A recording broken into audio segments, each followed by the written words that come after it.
I recall sitting in my living room after a close friend's funeral, overwhelmed by how unprepared her family seemed, scrambling for legal documents, guessing at her final wishes, and feeling lost. Have you ever paused to ask, if something happens to me, do my loved ones know what to do? Do they know the values I hold dearest? At 78, I realized I, too, lacked a coherent plan for my final chapter. Oddly enough, many respected figures addressed their legacy well in advance. Think of actor Bob Hope, who famously prepared a well-structured estate plan years before he passed at age 100. That readiness spared his loved ones confusion and stress. Seeing that, I thought, if Bob Hope can handle it gracefully, can't I too? In the next 15 minutes, let's explore 5 steps that balance the practicalities, like advanced directives and funeral preferences, with the deeper, spiritual side of leaving an ethical will and personal blessings. Whisper to yourself, my final chapter can be written with peace. Let's begin this journey together. Take a moment, close your eyes, and imagine the calm you'd feel knowing your end-of-life decisions are clear, both practically and spiritually. End-of-life planning, though often daunting, can spare families the turmoil of guessing what you wanted. Many celebrities who died intestate, like Aretha Franklin or Prince, left complicated legal battles. Though we might not have their wealth, the concept remains: having your papers in order, your wishes known, and your spiritual legacy conveyed truly relieves loved ones' burdens. Beyond preventing confusion, this planning provides emotional and spiritual closure for you. It's a process of reflecting on your life's journey, clarifying the beliefs you wish to pass on, and ensuring your medical or funeral preferences are honored. So if you've ever felt uneasy about these matters, stay with me. With 5 simple steps, you can transform anxiety into a sense of preparedness and grace. Ask yourself, have you ever seen a family struggle after a loved one's passing? Let that memory remind you why it's essential to prepare. The first step is collecting and organizing your important documents. This includes legal IDs, birth certificates, marriage licenses, property deeds, insurance policies, and banking details. If you have an existing will, keep that with these papers too. I once heard about a friend who discovered a mysterious life insurance policy in her late father's dresser, only after searching frantically for days. Think of this like building the foundation of your final chapter. By placing everything in one labeled folder or safe spot, preferably fireproof or secure, you reduce the risk of crucial items going missing. If you feel overwhelmed, start small, gather what you readily have, then make a checklist of missing pieces. Whether you store them physically or scan them into digital copies, consistency matters. Let me reassure you, you don't need to be super tech-savvy. Ask a child or grandchild to help scan or index these documents. The key is you know exactly where your essential records are, so loved ones won't scramble in a time of grief. Pause and note down, what's the first document you'll locate today? A birth certificate, insurance policy. Promise to place it where you, and your family, can find it easily. Next, let's address healthcare directives, often called advanced directives or living wills. This clarifies what medical treatments you do or don't want if you can't speak for yourself. Think of the late Supreme Court Justice Ruth Bader Ginsburg, who was open about her health battles and carefully weighed her treatment options with loved ones. Having a directive ensures your voice is heard even if you're incapacitated. Typically, you'll fill out forms like a healthcare power of attorney, naming someone you trust to make decisions on your behalf, and a living will detailing which treatments or life support measures you want. Each state or country may have different forms. Your local hospital, senior center, or lawyer can guide you.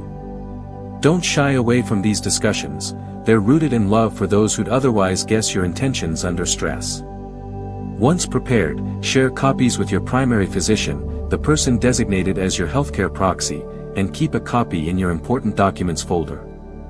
This clarity prevents moral dilemmas for your family and affirms your autonomy, reflecting your beliefs about quality of life. By clarifying medical wishes, you gift your loved ones the comfort of knowing they're following your heart. Right now, think, who do I trust most to handle my healthcare decisions if I'm unable? Maybe ask that person soon if they feel comfortable with such responsibility. Moving beyond legalities, an ethical will, also called a legacy letter, is where you convey the values, lessons, hopes, and blessings you'd like to pass on. Picture it as the emotional or spiritual counterpart to a standard will. The late author and psychiatrist Elizabeth Kubler-Ross encouraged seniors to share their regrets, apologies, and treasured principles as part of a personal healing process. In an ethical will, you might include life lessons on love, resilience, or faith. You could express gratitude, forgiveness, or final words of encouragement to your family and friends. It isn't a legal document, but it can be the dearest piece they ever read from you. Some simply write a letter or record an audio, while others craft a small booklet. Don't overthink your writing style, speak from the heart. Even a single page can hold profound meaning. Talk about what guided you through hardships, how you define legacy, and any blessings you hope your descendants carry forward. Whisper to yourself, I can share my soul in my own words. Because sometimes the intangible gifts, love, wisdom, compassion, are the richest inheritance of all. Set aside a few minutes this week to draft a one-page letter summarizing life lessons and blessings you wish to pass on. Let that be the start of your ethical will. Let's spotlight Esther, a gentle 82-year-old who hesitated to plan her funeral or finalize documents. She said it felt like admitting defeat. But after a minor stroke, she realized how vital clarity was, both for herself and her children. Esther tackled it step by step, first organizing her property deeds, then drafting a living will with her daughter. The surprising part came when she wrote an ethical will, detailing how her faith guided her through wartime, poverty, and personal loss. Esther's children read it in tears, touched by revelations of her inner strength and unspoken life philosophy. One son said, I never knew Mom prayed daily for our safety, seeing it in her own words changed how I view my childhood. As weeks passed, Esther felt unexpectedly lighter, like she'd placed her soul's wisdom into safe hands.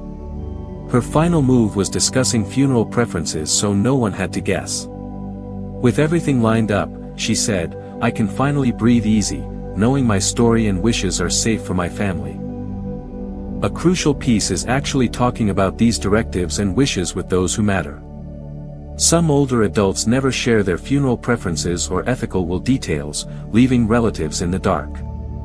This can cause conflict or confusion at an already emotional time. If you've ever seen a family argue about funeral songs or estate distribution, you know how vital clarity can be.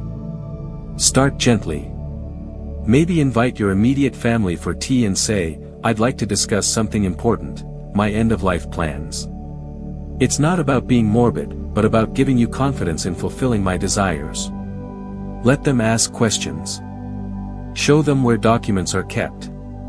Possibly share highlights from your ethical will, or read a portion of it aloud if you're comfortable. Realize it might feel awkward initially, some relatives might shy away, not wanting to think of losing you. But referencing well-known figures who openly planned their funerals or estates can normalize it. For instance, the Queen Elizabeth II funeral arrangements were discussed decades in advance under Operation London Bridge, ensuring a smooth ceremony upon her passing. That level of preparedness, on our scale, fosters peace of mind for everyone. If you're hesitant, maybe approach one trusted family member first. Let them know you'd like their help bridging the topic with others. Transparency is love in action. Beyond the practical steps, consider how you want your final moments or funeral to reflect your spiritual or cultural beliefs. Some create small rituals, like requesting a certain hymn be sung, or wanting a tree planted in their honor. Others plan a final blessing or prayer circle, uniting family in a heartfelt goodbye. In many cultures, lighting a candle or reciting special verses is a cherished tradition. If you're religious, specify favorite prayers or scriptures. If you're more spiritual or secular, you could request a reading of poems or personal reflections. Perhaps you want a joyous memorial where people share funny stories and celebrate your life. The choice is yours, and writing it down ensures your essence guides the farewell. This can be deeply healing, both for you while alive and for those who gather to honor you.